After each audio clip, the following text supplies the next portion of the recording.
Hi guys, it's Miss Natascha from the Quincy Public Library. I have a fun t-shirt craft for you guys today that we're going to do.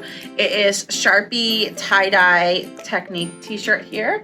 I'm going to show you two different ways to get the technique. So what you're going to need is a clean white t-shirt. I know for like tie-dyeing or like using any kind of paint and stuff, it's helpful that the t-shirt has been washed and that you don't use any fabric softener or dryer sheets, just so there's not like that film on top of the t-shirt so the ink can really get in there. You're going to need Sharpie, or I'm sure you can use other permanent markers, but it has to be the permanent kind. You don't want it to wash out after all your work. We're going a pencil, rubber bands, an eyedropper, rubbing alcohol, plastic containers. I have one that I put my alcohol in to make it easy to bring it up from into the eyedropper here. And then just little plastic containers. You see this is from yogurt, this is from cat food. And then a hard surface that you don't mind if some paint gets on. This is a lid from one of our Tupperware containers. I also suggest that if you don't want the colors to kind of bleed through to the other side, that's what happened to this one, to put maybe wax paper in between so when it dries, it doesn't bleed through. Some people like it bleeding through. So we're going to lay your shirt out, and then if you do this method, I'm going to show you both methods. If you do the method with the hard surface, which is this one here, just lay that under where we're going to color. Okay, and then you're going to want to use just any kind of round container really to make some circles. So then you're going to do your designs inside the circle. And it's really faint. Use pencil because that will wash out. I overlap some of mine just for fun. You can do them next to each other. It doesn't really matter.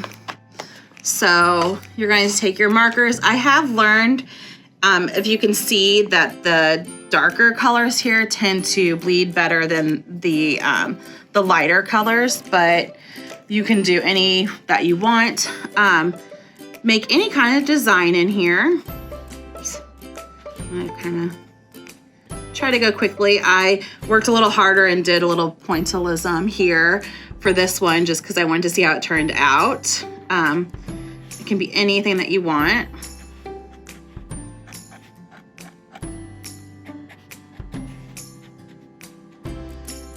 And you can make this design, you know, I go ahead and overlap in my little Venn diagram looking circles here.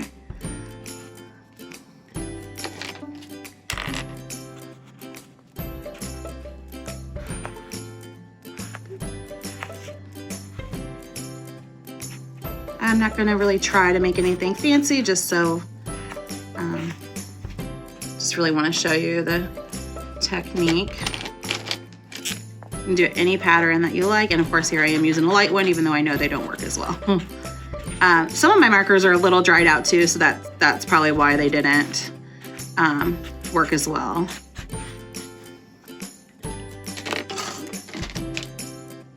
Go over that one a little.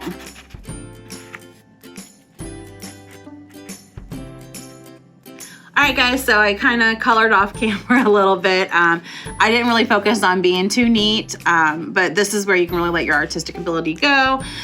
So we're gonna wait and do the alcohol demonstration at the same time. So again, this is the one where I put the hard surface in between. So for the next one that you can do, you wanna take your, or the next option is take your yogurt container or whatever plastic container you're gonna use.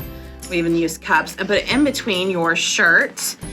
And I did two kind of circles at a time, but you can always do one, color it, do the alcohol, and then move it down too. So you're gonna take a rubber band and put it over, and then now you have the surface to do your circle on. So we're just gonna do one of this one.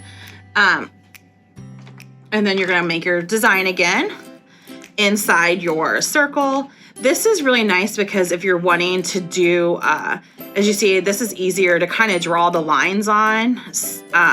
because it does pull the shirt taut over here, where this one I had to kind of hold it down. But I feel like I notice with the hard surface you get more of a blending, but they kind of blend pretty well together. So it's just whatever technique you prefer. And with whatever style, whatever supplies you have on hand that you can do. So we'll do another fun design. Again, it can be whatever design you want it to be. And this is where this project is really great, like for all ages, because if you have little kids, they can kind of, as you see, I just kind of scribbled in this one and it still kind of came out cool. I did a star in this one.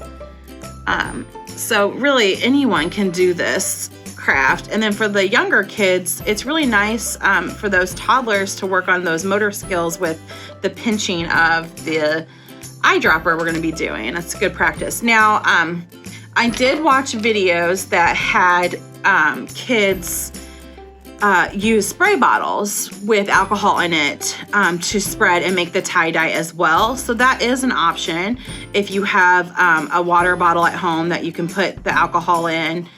And some spray bottle tops can go into the alcohol. And then they can spray it as well. So it's whatever method you prefer them to do to make the project. I just love watching the color spread with the alcohol, and you don't need a lot. You don't want to like saturate it. And sometimes it takes a little bit for the alcohol to spread out for you to see that. So it's good to use the droppers for that. Okay. So I put our alcohol in a nice little measuring cup here.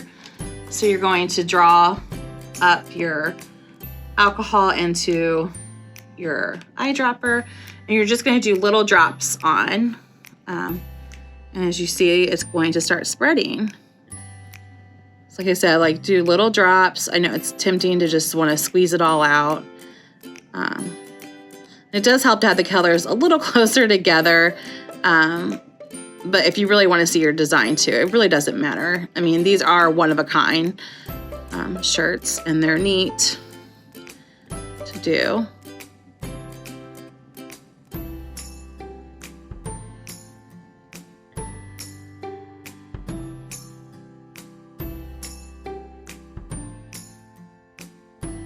Okay, so I got the alcohol. I hope you like the time-lapse video we did.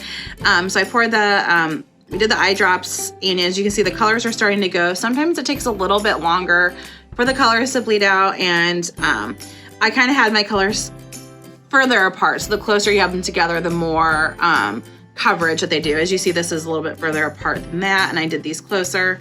And it will spread out more. Like mine didn't start like this. It kind of worked its way out. When it got a little more dry, I went ahead and added some more alcohol, and it did spread out just a little bit more. So now we'll move over to our lovely one in the cup and do our alcohol here.